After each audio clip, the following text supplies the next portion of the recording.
आज की वीडियो में हम लोग समझेंगे कि नेशनल इनकम को कैलकुलेट कैसे करते हैं। नेशनल इनकम को कैलकुलेट करने के लिए तीन मेन मेथड्स होते हैं, that is value added method, income method and expenditure method. आज इस वीडियो में हम समझेंगे कि वैल्यू एडेड मेथड से हम कैसे नेशनल इनकम को कैलकुलेट करते हैं। तो चलिए स्टार्ट करते हैं। नेशनल इनकम से रिलेटेड जितने भी टर्म्स थे वो हमने समझ लिए थे। अब हम नेशनल इनकम को कैलकुलेट कैसे करना है वो समझते हैं। नेशनल इनकम को कैलकुलेट करने के लिए बेसिकली 3 मेथड्स हैं। पहला आता है आपका वैल्यू एडेड मेथड, दूसरा आता है इनकम मेथड, तीसरा है एक्सपेंडिचर मेथड। इन तीनों में सबसे पहले हम आज वैल्यू एडेड मेथड को समझेंगे। वैल्यू एडेड मेथड को हम और भी बहुत सारे नेम से जानते हैं, जैसे कि नेट आउटपुट मेथड, आप इसको नेट आउटपुट मेथड भी कह सकते हैं।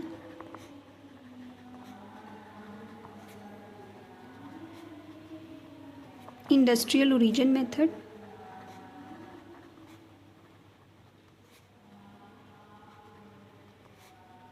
Industrial origin method, third is product method,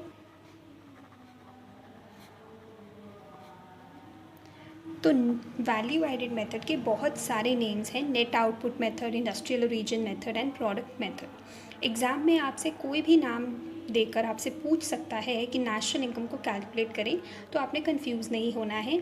इस एक मेथड के बहुत सारे नेम्स हैं। अब हम समझते हैं कि हम वैल्यू एडेड मेथड में क्या चीज़ फाइंड आउट करने की कोशिश कर रहे हैं। हम बेसिकली यही जानना चाहते हैं कि हमें नेशनल इनकम कैलकुलेट करना है। सिंपल, कोई भी मेथड है, हमारा हमें एंड रिज़ल्ट क्या चाहिए, we have to calculate national income. अब नेशनल इनकम हमें कैलकुलेट करना है।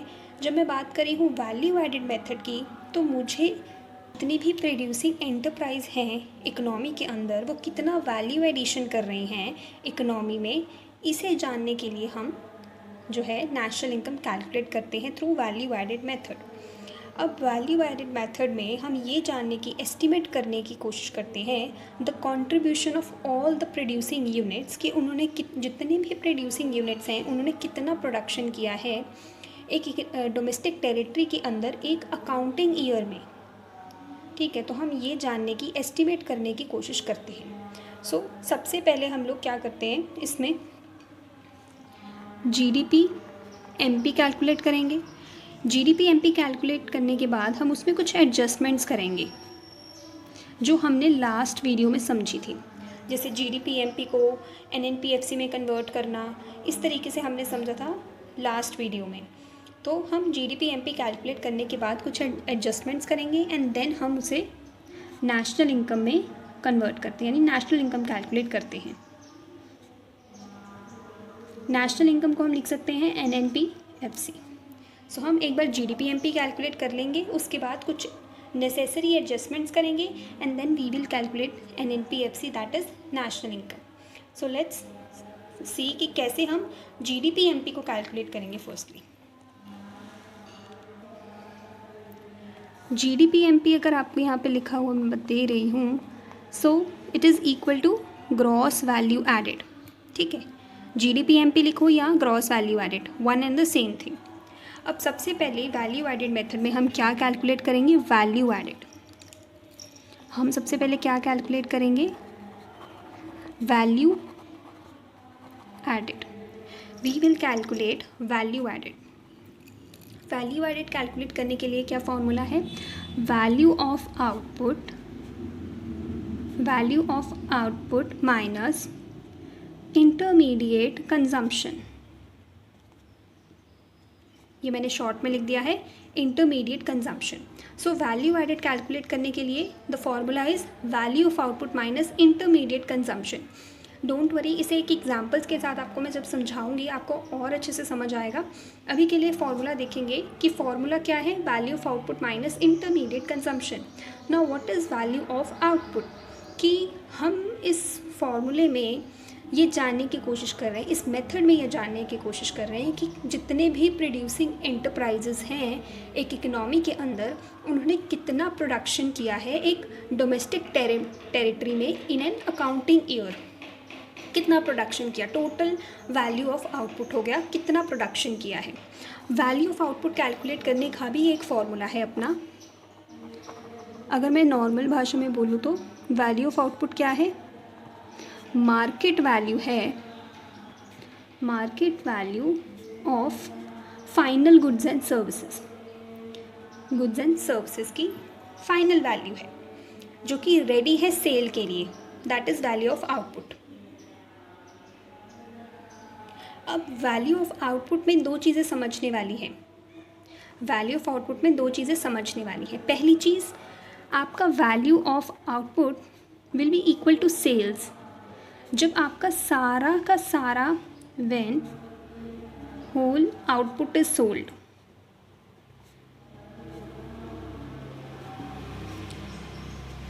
ठीक है, for example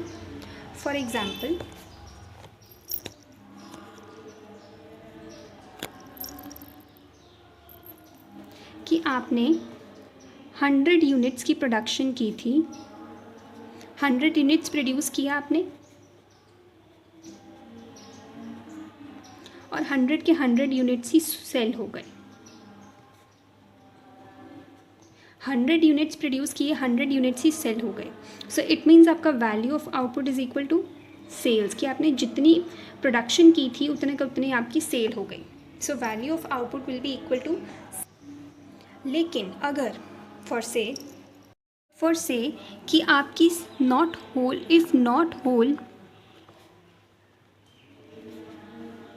output is sold,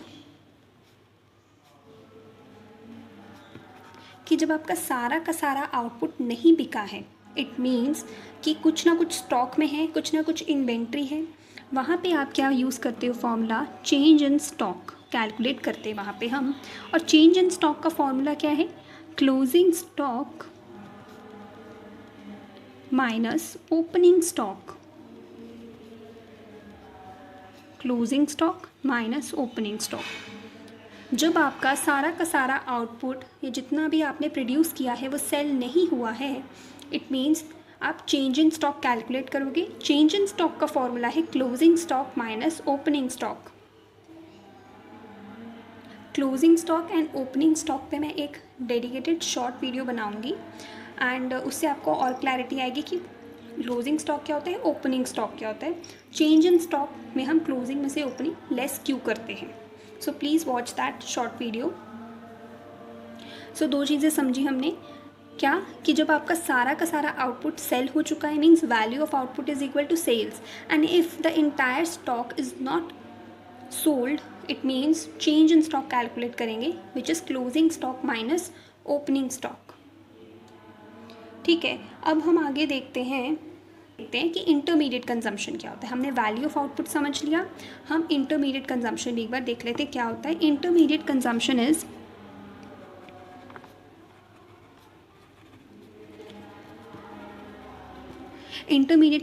is non factor resources कह लीजिए। जैसे कि आपने कोई रॉ मटेरियल यूज़ किया है प्रोडक्शन के लिए, raw material used for production,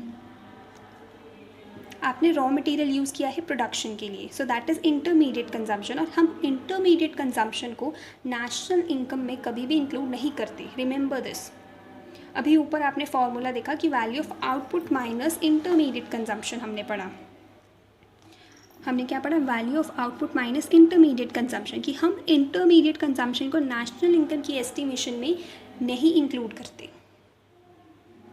एक एग्जाम्पल लेके समझते हैं। ये सारी चीज़ें, ये जो भी हमने अब तक समझा है, फॉर्मूलाज वगैरह, ये सब हम अब एक टेबल के फॉर्म में समझेंगे।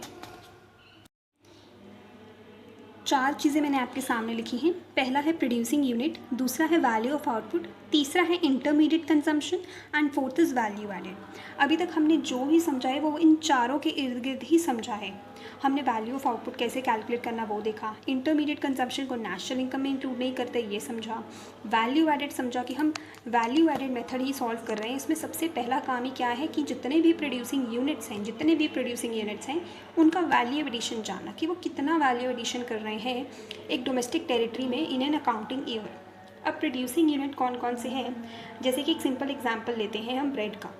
ब्रेड बनाता तो बेकरी वाला है, आगे शॉपकीपर को सेल कर देता है, लेकिन उससे भी पहले दो इम्पोर्टेंट लोग आते हैं। सबसे पहला है फार्मर, ठीक है।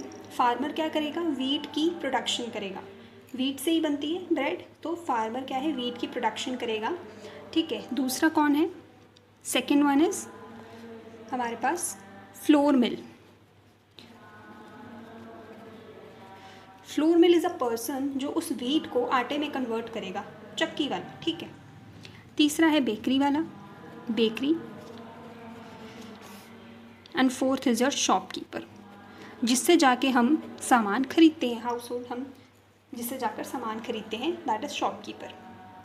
अब सबसे पहले समझते हैं कि फार्मर ने क्या किया। फार्मर ने वीट की प्रोडक्शन की, तो उसको प्रोडक्शन करने में कॉस्ट कितनी लगती है, इंटरमीडिएट कंजम्पशन मान लो 200 है, इंटरमीडिएट कंजम्पशन दूसरे पेन से लिखती हूँ 200 है, ठीक है। अब ये 200 की इंटरमीडिएट कंजम्पशन में क्या क्या आ सकता है, आप बताओ क्या आएगा, खुद दिमाग लगाओ। इसमें आएगा आपका सबसे पहले इरिगेशन, कुछ सीड्स वो यूज़ करेगा, बीज बोएगा, पानी डालेगा, इरिगेशन सिस्टम यूज़ करेगा। उसके बाद वो हो सकता है फर्टिलाइजर्स वगैरह का भी इस्तेमाल करे, ठीक है, एंड और भी बहुत सारी चीज़ें वो इस्तेमाल करेगा वीट की प्रोडक्शन के लिए, राइट। सो फार्मर ने वीट की प्रोडक्शन की, जिसमें उसने बहुत सारे फर्टिलाइज़र, सीड्स, इरिगेशन सब चीज़ों का इस्तेमाल किया, जिस पर उसको कॉस्ट पड़ी है 200 की। This is the intermediate consumption, ठीक है, उसकी लागत वीट उगाने की। अब फार्मर ने 200 रुपीज़ का एक्सपेंस किया वीट उगाने पे, अब वो बेचेगा कितने का, वो आगे सेल कितने का करेगा। उसने वैल्यू एडिशन कितने का किया, 400 का किया। वैल्यू एडिशन कितने का किया उसने, 400 का किया। मान लो उसने अपना प्रॉफिट मार्जिन जोड़ा है 400 का, 200 तो उसकी कॉस्ट थी, 400 का प्रॉफिट मार्जिन जोड़ा, टोटल वैल्यू कितनी बनी आउटपुट की, 600। Total value of output is 600। अब वीट कितने की है, 600 की हो गई। 200 कॉस्ट थी which is intermediate consumption, and value addition उसने कितना किया है फार्मर ने, 400 का। सो 400 + 200 इज 600। वैल्यू ऑफ आउटपुट यानी वैल्यू ऑफ वीट क्या हो गई, 600। ये आगे फार्मर फर्दर किसको बेचेगा, फ्लोर मिल वाले को, आटे चक्की वाले को बेचेगा। फ्लोर मिल वाले के लिए 600 क्या हो गया, इंटरमीडिएट कंजम्पशन हो गई। फ्लोर मिल वाले के लिए ये 600 इंटरमीडिएट कंजम्पशन होगी। मीन्स फ्लोर मिल वाले ने फार्मर से वीट खरीदी है 600 पे, तो ये 600 उसका एक्सपेंस हुआ वीट खरीदने में। So this is the intermediate consumption of flour mill. 600 intermediate consumption है फ्लोर मिल की। अब फ्लोर मिल वाला क्या है, इस वीट को पीसेगा, ठीक है, पीस कर आटे में कन्वर्ट करेगा, आटे में कन्वर्ट करेगा। इसमें वैल्यू एडिशन उसने कितना किया, 200 का, मान लो 200 का वैल्यू एडिशन किया उसने। सो अब वैल्यू ऑफ आउटपुट यानी अब जो आटा उसने पीस के रेडी किया है उसकी वैल्यू क्या हो गई, द वैल्यू ऑफ आटा इज़ 800। द वैल्यू ऑफ आटा इज़ 800। 600 तो उसको कॉस्ट पड़ी, एक्सपेंस लिया उसने खरीदने में, खर्चा किया वीट खरीदने में, और 200 रुपये की वैल्यू एडिशन करके 800 रुपये में बेचा बेकरी वाले को। अब ये 800 रुपये बेकरी वाले के लिए क्या हो गए, इंटरमीडिएट कंजम्पशन हो गए, ठीक है। 800 रुपये में उसने आटा खरीदा फ्लोर मिल वाले से। बेकरी वाला क्या करेगा, उस आटे को ब्रेड में कन्वर्ट करेगा, ठीक है, आटे को ब्रेड में कन्वर्ट करेगा, और उसने 200 का वैल्यू एडिशन कर दिया। तो अब आटा ब्रेड में कन्वर्ट हो चुका है, और ब्रेड कितने की पड़ेगी, 1000 की। ब्रेड कितने की पड़ेगी, 1000 की। 1000 रुपये की ब्रेड अब वो आगे फर्दर शॉपकीपर को बेचेगा। शॉपकीपर ने 1000 रुपये की ब्रेड खरीदी है बेकरी वाले से, आगे फर्दर वैल्यू एडिशन हुआ 200 का शॉपकीपर ने किया। अब ब्रेड कितने की पड़ी, 1200 की, मीन्स 1200 की। So this you can see the value of output, ठीक है। और वैल्यू एडिशन कितने का हो रहा है, पहले 400 का फार्मर ने किया, 200 का फ्लोर मिल वाले ने किया, बेकरी वाले ने 200 का किया, शॉपकीपर ने 200 का किया। शॉपकीपर 1200 की ब्रेड किसको बेचेगा, हाउस होल्ड को बेचेगा। हमें यही तो जानना है वैल्यू एडिशन, यही तो वैल्यू एडिशन हमें जानना है। और एक बार हमने ये कैलकुलेट कर लिया, इसे कैलकुलेट करने के बाद ये हम नेशनल इनकम कैलकुलेट करेंगे, हमें यही जानना है। अब इसका टोटल करेंगे तो क्या आएगा, 1000। टोटल करने पे क्या आएगा, 1000। वैल्यू एडेड का हमने टोटल किया, that is 1000. So now when I will write gross value added या फिर GDPMP, दैट इज़ 1000. और GDPMP को हम किस में कन्वर्ट करते हैं फर्दर, NNPFC यानी कि नेशनल इनकम कैलकुलेट करेंगे इससे. तो हमें सबसे पहला हमारा स्टेप क्या है वैल्यू एडेड मेथड में, कि हमें ये वैल्यू एडिशन को कैलकुलेट करना है. ये जस्ट एक एग्जाम्पल से समझाया है आपको, ताकि आपको सारी कहानी समझ आए कि वैल्यू ऑफ आउटपुट क्या है, इंटरमीडिएट कंजम्पशन क्या है और वैल्यू एडेड क्या है. अगर आप इस टेबल को ध्यान से देखोगे ना, तो वैल्यू एडिशन में एक चीज़ समझो, हमने इंटरमीडिएट कंजम्पशन को इंक्लूड नहीं किया. We have not included intermediate consumption in value added, in value addition. आप खुद देख लो, 600 में से 200 लेस किया 400, 800 में से 600 लेस किया 200, 1000 में से 800 लेस किया 200, 1200 में से 1000 लेस किया 200. हम इंटरमीडिएट कंजम्पशन को कभी भी इंक्लूड नहीं करते नेशनल इनकम में. Always remember. क्यों नहीं करते? जब हम प्रिकॉशंस पढ़ेंगे तब मैं आपको और बेटर तरीके से समझाऊंगी. अभी के लिए आपने समझा कि हम इंटरमीडिएट कंजम्पशन यानी जो भी कॉस्ट आपकी पड़ी है वो हम इंक्लूड नहीं करते नेशनल इनकम में. वैल्यू एडेड कैलकुलेट किया, हमारे पास GDA या GDPMP आ गया है 1000. इसे फर्दर हम नेशनल इनकम में कन्वर्ट करेंगे. इतना समझ में आ गया तो येस लिखेंगे कमेंट्स में, येस कि हमें समझ आ गया इतना. अब एक बार हमने GDPMP निकाल लिया, once we have calculated GDPMP को मैंने कहा आपको उससे नेशनल इनकम कैलकुलेट करना है, यानी NNPFC कैलकुलेट करना है. कैसे करेंगे, क्या क्या एडजस्टमेंट्स करेंगे वो देखते हैं. सबसे पहले हम क्या करेंगे, इसमें से डेप्रिसिएशन को लेस करेंगे. We will less depreciation from GDPMP. क्या होगा जब हम डेप्रिसिएशन लेस कर देते हैं GDPMP में से, क्या होगा मैं लिख के बता देती हूँ आपको एक बार. इधर हमें चाहिए क्या, NNPFC चाहिए. We want NNPFC, right. हमें NNPFC चाहिए, नेशनल इनकम निकालना है. अगर मैंने GDPMP में से डेप्रिसिएशन को लेस किया, so write down in the comment क्या निकल के आएगा हमारे पास, क्या निकल के आएगा हमारे पास. हमें मिलेगा NDPMP. ग्रॉस को नेट में कन्वर्ट करने के लिए डेप्रिसिएशन लेस होता है. डेप्रिसिएशन लेस हो गया, उसके बाद क्या निकल के आया, NDPMP निकल के आया हमारे पास, यहाँ लिख लिया मैंने. अब NDPMP को MP को मैं FC में कन्वर्ट करूँगी. मार्केट प्राइस को फैक्टर कॉस्ट, हमें क्या चाहिए यहाँ पे फैक्टर कॉस्ट. तो फैक्टर कॉस्ट निकालने के लिए क्या करेंगे, फैक्टर कॉस्ट के लिए क्या करते हैं, माइनस करते हैं NIT. लिख के फटाफट बताएंगे NIT का फॉर्मूला क्या है और क्या होता है NIT. हमारे पास क्या आ जाएगा, NDPFC आ जाएगा, राइट. NIT लेस किया, क्या आया, NDPFC. NDPFC आगे इधर लिख देते हैं. चाहिए क्या, NNPFC. क्या करेंगे अब, प्लस करेंगे net factor income from abroad. क्या होता है net factor income from abroad, comments में लिख के बताएंगे what is net factor income from abroad. Add करेंगे. क्यों ऐड करेंगे, क्योंकि डोमेस्टिक से नेशनल, DP से NP पे जा रहे हैं, मीन्स छोटे से बड़े पे जाएंगे तो ऐड करेंगे. डोमेस्टिक प्रोडक्ट से नेशनल प्रोडक्ट पे जा रहे हैं, net factor income from abroad add करेंगे. तो हमें क्या मिला, NNPFC मिला. We have calculated NNPFC, means हमारा नेशनल इनकम निकल के आ गया है. डोंट वरी, ये जस्ट एक इक्वेशन की तरह हम सॉल्व कर रहे हैं अभी के लिए. जस्ट आप समझो, तरीका यही रहने वाला है, चेंज कुछ नहीं होगा इसमें. फ़र्क सिर्फ इतना है कि इसमें अब आपको वैल्यूज़ पुट करनी होगी. NIT आपको दे रखा होगा, वैल्यू पुट करनी होगी. Net factor income from abroad दे रखा होगा, या कैलकुलेट भी करना पड़ेगा आपको मे बी. तो आप कैलकुलेट करोगे, फिर वैल्यू पुट करोगे. नंबर्स के साथ जब आप सॉल्व करोगे तो और बेटर तरीके से समझ आएगा. नेक्स्ट वीडियो में हम क्वेश्चन ही सॉल्व करेंगे इस मेथड से रिलेटेड, ताकि और क्लैरिटी आएगी. सो समझ लिया हमने कि क्या होता है वैल्यू एडेड मेथड, कैसे कैलकुलेट करते हैं. सबसे पहले हम वैल्यू एडेड कैलकुलेट करते हैं, देन हम GDPMP निकालते हैं. GDPMP से हम कैलकुलेट करते हैं NNPFC which is national income.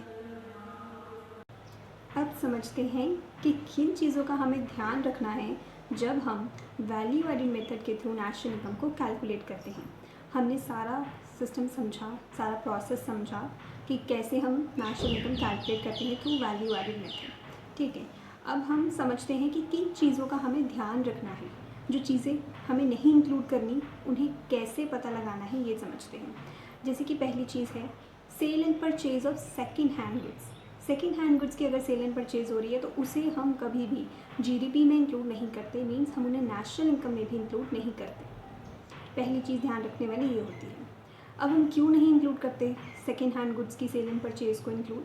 क्योंकि जब वो फर्स्ट टाइम प्रोड्यूस हुए होंगे, ठीक है, जब वो फर्स्ट टाइम इनकी प्रोडक्शन हुई होगी तब वो बुक्स ऑफ अकाउंट्स में डेफिनेटली इंक्लूड कर लिए होंगे, तो इसलिए हम इन्हें दोबारा इंक्लूड नहीं करते, राइट।